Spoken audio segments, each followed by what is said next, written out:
एक विद्वान ब्राह्मण जिसका नाम मोलुक पुत्र था अपने 500 शिष्यों के साथ भगवान बुद्ध के पास आया। उसके पास ढेर सारे प्रश्न थे जो वह महात्मा बुद्ध से पूछना चाहता था। वह महात्मा बुद्ध के पास जाता है और महात्मा बुद्ध को प्रणाम करता है। भगवान बुद्ध उसकी तरफ देखते हैं और कहते हैं, मोलुक पुत्र, मैं तुम्हारे मस्तिष्क में घूमते प्रश्नों को देख सकता हूँ, मगर मेरी एक शर्त है। यदि तुम शर्त पूरी करो, केवल तभी मैं तुम्हें उत्तर दे सकता हूँ। तुम 1 वर्ष तक प्रतीक्षा करो, ध्यान करो, मौन रहो। जब तुम्हारे भीतर का शोरगुल समाप्त हो जाए, जब तुम्हारी भीतर की बातचीत रुक जाए, तब तुम कुछ भी पूछना, मैं उत्तर दूंगा। ये मैं वचन देता हूँ। मोलुक पुत्र कुछ चिंतित हुआ। 1 वर्ष केवल मौन रहना और तब यह व्यक्ति उत्तर देगा, और कौन जाने कि वे उत्तर सही भी है या नहीं। तो हो सकता है 1 वर्ष बिल्कुल ही बेकार हो जाए, उसके उत्तर बिल्कुल व्यर्थ भी हो सकते हैं। क्या करना चाहिए? वो द्विधा में पड़ गया। वो थोड़ा झिझक भी रहा था ऐसी शर्त मानने में। और तभी बुद्ध का एक दूसरा शिष्य सारिपुत्र जोर से हंसने लगा।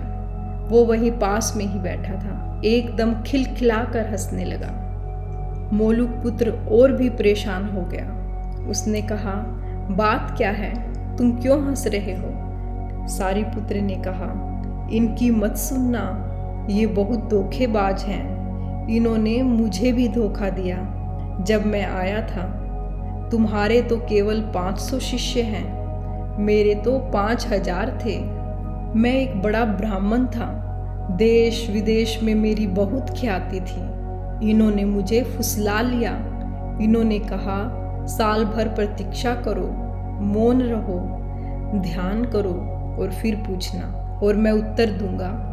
और साल भर बाद कोई प्रश्न ही नहीं बचा तो मैंने कभी कुछ पूछा ही नहीं और इन्होंने कोई उत्तर दिया ही नहीं। यदि तुम पूछना चाहते हो तो अभी पूछ लो। मैं इसी चक्कर में पड़ गया।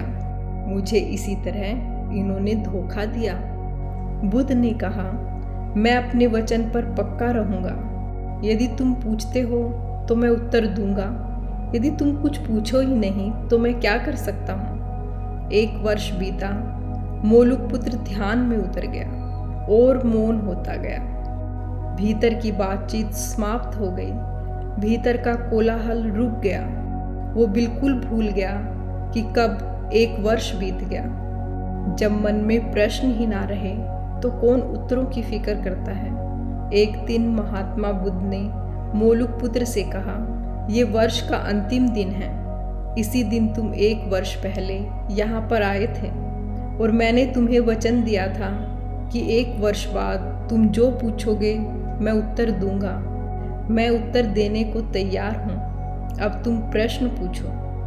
मोलुक पुत्र हंसने लगा और उसने कहा, आपने मुझे भी धोखा दिया।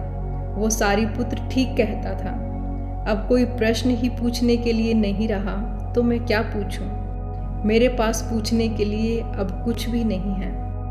असल में यदि तुम सत्य नहीं हो तो समस्याएं होती हैं, और जो प्रश्न होते हैं वो तुम्हारे झूठ से पैदा होते हैं, तुम्हारे स्वप्न, तुम्हारी नींद से पैदा होते हैं। जब तुम सत्य, प्रामाणिक, मौन, समग्र होते हो तब वे समाप्त हो जाते हैं। मेरी समझ ऐसी है कि मन की एक अवस्था है जहाँ केवल प्रश्न होते हैं, और मन की एक और अवस्था है जहाँ केवल उत्तर होते हैं, और वे कभी साथ साथ नहीं होते।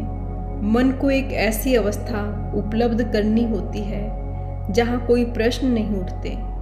मन की प्रश्न रहित अवस्था ही एकमात्र उत्तर है। यही तो ध्यान की पूरी प्रक्रिया है। प्रश्नों को गिरा देना, भीतर चलती बातचीत को गिरा देना। जब भीतर की बातचीत रुक जाती है तो ऐसी मौन छा जाता है। उस मौन में हर चीज का उत्तर मिल जाता है। हर चीज सुलझ जाती है, कहीं कोई समस्या नहीं रह जाती।